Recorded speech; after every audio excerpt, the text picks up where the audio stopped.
Lesson 3, Distributed Computing for Performance and Reliability.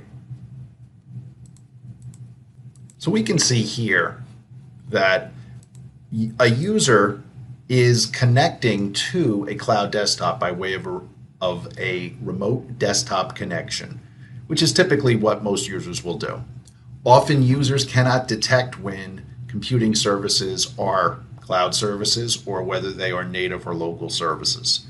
Cloud services such as disk, networking, and memory are completely transparent to the user. Desktop services will need to be reached by way of some kind of remote connection, either through a remote desktop connection, like we can see here, or in the Linux world through some kind of secure connection client, such as PuTTY or some other secure connection client. And we can see here cloud desktops can be run from a user's native desktop. And this greatly increases the computing resources for the users. So we can see here, this is an example of a native desktop that a user will be running.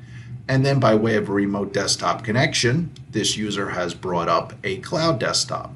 So the user can access them back and forth just like running any other software, just simply needs to activate this window in which the cloud desktop is running.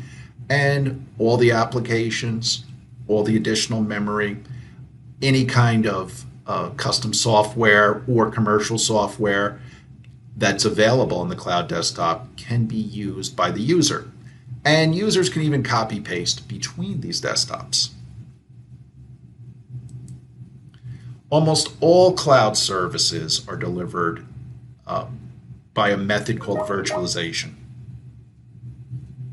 In this context, virtualization means the form of how an end user will consume the cloud services.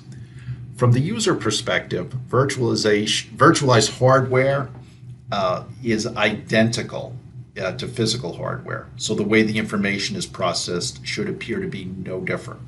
Virtualized hardware is part of the cloud provider's physical data center, and it is allocated to customers for periods of time throughout the day.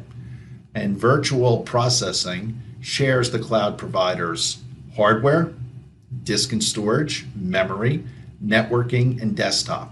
And again, these are all virtualized and then allocated to customers as needed. The software that actually performs the virtualization is a software product called a hypervisor.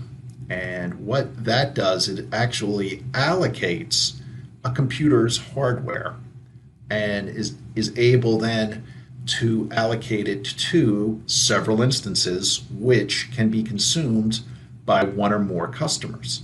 So as we can see here, we have one computer and the hypervisor is running, and then it essentially becomes virtual hardware to the end user. We can see an operating system then installed on this virtual hardware, and we can see applications running. Each one of these will have its own network address, therefore can be connected to by the customers. There are two types of hypervisors. Type 1 runs directly on the hardware, and the hypervisor also provides the operating system. So we can see a Type 1 here, and this may be more efficient, but it's a more complex type of solution. But we can see here the bare hardware, then the hypervisor is installed running on the bare hardware with a specialized operating system for this hardware. And then we can see all applications and operating systems then all allocated virtually to the end user. A Type 2 hypervisor is installed on top of usually a typical operating system such as Linux or Windows. And as we can see here, the model then from the hypervisor is the same. The applications and the virtualized operating systems, as well as the virtualized hardware, is delivered to the end user.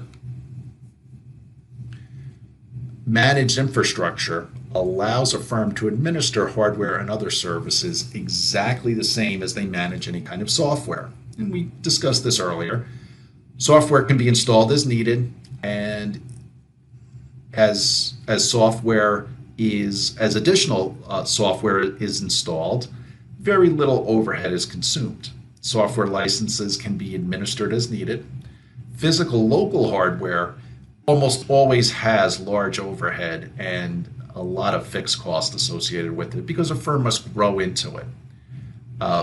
The cost is high enough that a firm must install hardware that exceeds the firm's current needs so the firm can actually grow into the hardware. Therefore, we can start to see many of the advantages of cloud because there is no hardware that needs to be grown into. Cloud provides rich consoles that allow local administrators to manage the firm's cloud infrastructure. And we can see here one example of a console, and the firm can actually manage it for themselves. The console allows the operators and administrators to access the cloud service offerings and add or remove services that are part of the firm's current cloud infrastructure. So we can see here there are actions. Administrators can monitor what infrastructure is running and add as needed.